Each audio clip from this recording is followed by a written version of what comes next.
Friends, welcome back to my channel. आज मैं ETF के बारे में एक इम्पॉर्टेंट जानकारी देना चाहता हूँ।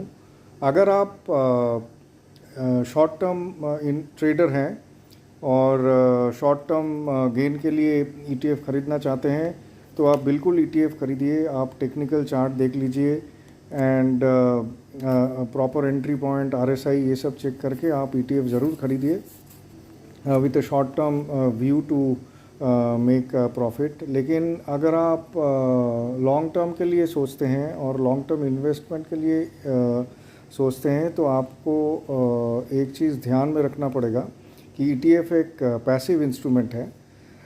सपोज़ आप निफ्टी 50 का ईटीएफ लेते हैं और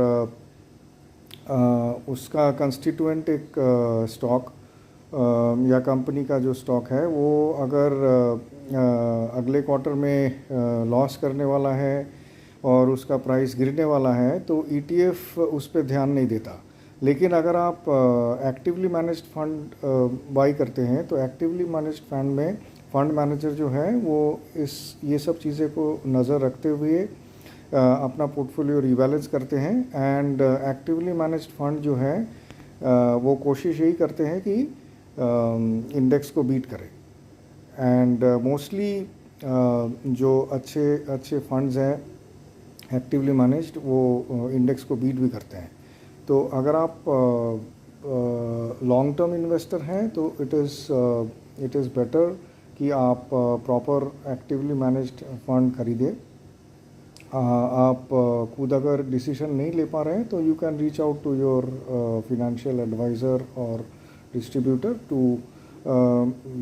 make the right choice for you depending upon your risk profile। हम अगर ETF को देखते हैं entire ETF space को, there are certain ETFs which are good in terms of your portfolio like gold, silver ETFs हैं और आपका US market या फॉरेन मार्केट का दूसरा ETFs हैं। So you can consider about those ETFs to be a part of your portfolio।